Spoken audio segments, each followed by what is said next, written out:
नमस्कार दोस्तों, आप सभी का एक नया वीडियो में स्वागत है। आज के इस वीडियो में हम सब हिंदी का एक महत्वपूर्ण टॉपिक समास के बारे में पढ़ेंगे। तो दोस्तों चलिए वीडियो को शुरू करते हैं। समास क्या होता है? समास की परिभाषा, समास के प्रकार, समास और संधि में अंतर, परीक्षा की ट्रिक्स तथा PQRS क्वेश्चन को आज की इस क्लास में हम सब करेंगे।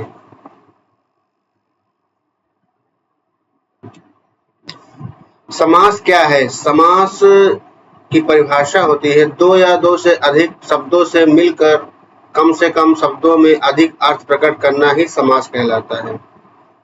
समास क्या होता है? समास होता है दो शब्द से मिला हुआ शब्द जो कम शब्दों में अपने अर्थ को प्रकट करे। जैसे राजपुत्र, ये राजपुत्र क्या है? एक समास शब्द है, लेकिन इसका मतलब क्या होता है? राज का पुत्र, राजा का पुत्र।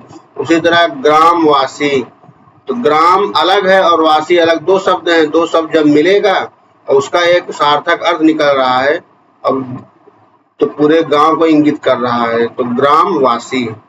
उसी तरह वन मार्ग, वन मार्ग हो जाएगा। समास को अगर एक शब्द में कहें, समास क्या है? तो कम शब्द, कम शब्द में अधिक अर्थ प्रकट करना, अर्थ प्रकट करना वाला शब्द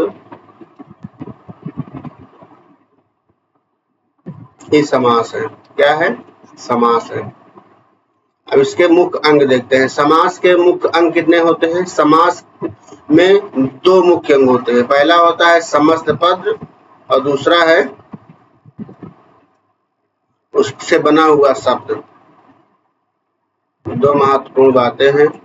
समस्त पद और जो नया शब्द बनता है, जैसे राजपुत्र, तो राज प्लस पुत्र बराबर राजपुत्र। यहाँ पर राजपुत्र समस्त पद है। और दूसरा होता है विग्रह, समस्त पद को अलग अलग करके उसका पूरा अर्थ बताना ही विग्रह कहलाता है। यानी हमने क्या सीखा? हमने सीखा कि समास में दो तरह की चीजें होती हैं। क्या क्या होता है? देखो, समास में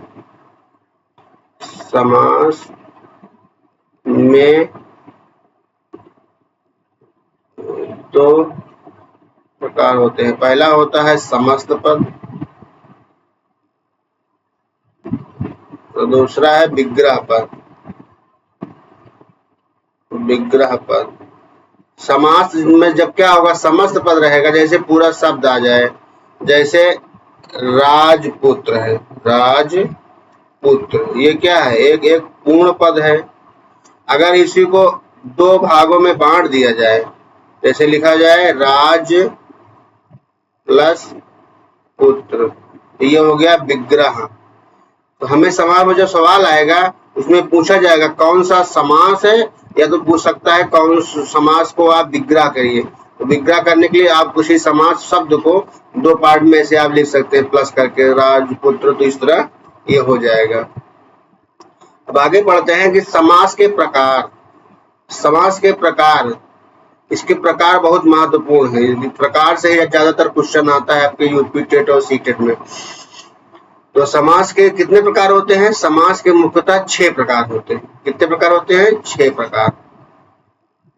पहला है अव्ययी भाव समास, दूसरा है तत्पुरुष समास, तीसरा है कर्मधारय समास, चौथा है द्विगु समास, पांचवा है द्वंद्व समास, छठा है बहुव्रीहि समास। ये हो गए 6 प्रकार। अव्ययी भाव, तत्पुरुष, कर्मधारय, द्विगु, द्वंद्व और बहुव्रीहि, ये आपके 6 प्रकार हो गए। इन्हीं प्रकारों से ही क्वेश्चन एग्जाम में पूछे जाते हैं। अगर इसको याद करना है, एक ट्रिक बनाए तो आज तक, ये तो कोई बढ़िया ट्रिक नहीं है, इसको आप ऐसे ही बना सकते हो। कैसे याद कर लो? डायरेक्ट अव्ययी भाव, तत्पुरुष, कर्मधारय, यानी A T के।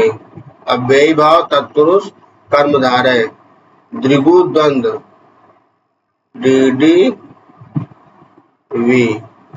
इस तरह आप याद कर सकते हैं ATRDDV। अव्ययी भाव तत्पुरुष कर्मधारय द्विगु द्वंद्व, ये आपका 6 प्रकार हो गया। अब देखते हैं समास और संधि में अंतर। आप एग्जाम में कंफ्यूज हो सकते हो कि समास है कि संधि है, उसमें आपको कंफ्यूजन हो सकता है। इसके लिए आप देखिए इस चार्ट से आप समझ सकते हैं कि समास क्या है और संधि क्या है। समास में होता है 2 शब्दों का मेल, लेकिन संधि में क्या होता है 2 वर्णों का मेल होता है। ये देखिए अभी बहुत इंपॉर्टेंट पॉइंट है।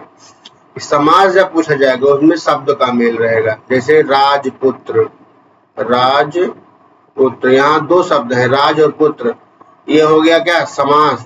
लेकिन जब उसमें संधि आता है तो वहां पे 2 वर्ण मिलते हैं, जैसे विद्यालय, विद्यालय, तो विद्यालय में यहाँ पे शब्द तो एक है, लेकिन उसके जो वर्ण है, जैसे यहाँ पे विद्याधन आलय, तो दो वर्ण मिल रहा है। इसलिए ये संधि में आप याद रखेंगे कि वर्णों का मेल होता है और समास में शब्दों का मेल होता है। दूसरा है शब्दों के मेल अर्थ आधारित होते हैं और संधि में ध्वनि आधारित होते हैं। समास का विग्रह किया जाता है और संधि का विच्छेद किया जाता है। ये पढ़ा है कि संधि विच्छेद किया जाता है। समास में नया शब्द बनता है, समास में कोई नया शब्द बनता है, लेकिन वर्ण में संधि में वर्णों में परिवर्तन होता है। उसी तरह जैसे राजपुत्र है, राजपुत्र क्या है, एक समास है, राजा का पुत्र, और विद्यालय एक संधि है, विद्याधन आलय, इसको हमने समझा दिया है। परीक्षा आपके एग्जाम में प्रश्न पूछा जाएगा कि समास का विग्रह कीजिए या और संधि का विच्छेद कीजिए, तो इससे भी आप समझ सकते हैं कि ये प्रश्न समास से संबंधित है या संधि से। अब चलिए जितना हमने पढ़ा इस टॉपिक को, इसी पे सवाल कर लेते हैं। पहले तो याद करने की थोड़ा ट्रिक है, ट्रिक देख लेते हैं। समास क्या है, समास जो होता है कम शब्द में होता है, या कह सकते हो शब्दों के मेल को ही समास कहा जाता है और वर्णों के मेल को संधि कहा जाता है। एकदम अच्छी ट्रिक है कि वो शब्दों के मेल को समास कहेंगे, वर्णों के मेल को संधि। और समास में विग्रह होता है और संधि में संधि विच्छेद होता है। चलिए क्वेश्चन देखते हैं। समास में किसका मेल होता है, अभी भी पढ़ा कि समास में शब्दों का मेल होता है, ऑप्शन नंबर बी सही है। समास के कितने मुख्य प्रकार माने जाते हैं, समास के भी हमने पढ़ा 6 प्रकार, 6। राजपुत्र का विग्रह क्या है, तो राजपुत्र माने राजा का पुत्र, ऑप्शन नंबर बी सही हो जाएगा, क्योंकि समास में अर्थ देना पड़ता है। और समास में नए शब्द को क्या कहा जाता है, जो नया शब्द होता है उसे बोलते हैं समस्त पद, यानी जुड़ा हुआ शब्द। संधि में किसका मेल होता है, संधि में वर्णों का मेल होता है। शब्दों को करोगे तो समास बन जाएगा, वाक्यों का होता ही नहीं है, पदों का भी नहीं होता, तो यहाँ पे वर्णों का मेल होता है। आज की इस क्लास में हम सब ने समास के परिभाषा, उसके प्रकार और विग्रह के बारे में सीखा। आप सब कमेंट बॉक्स में ये शब्द जो दिए जा रहे हैं, राजपुत्र, ग्रामवासी, देवालय, इनका समास लिखकर आंसर कमेंट बॉक्स में जरूर करें। अगली क्लास में हम समास का पहला प्रकार अव्ययी भाव लेकर आएंगे। आज की क्लास देखने के लिए आप सभी का बहुत बहुत धन्यवाद। मिलते हैं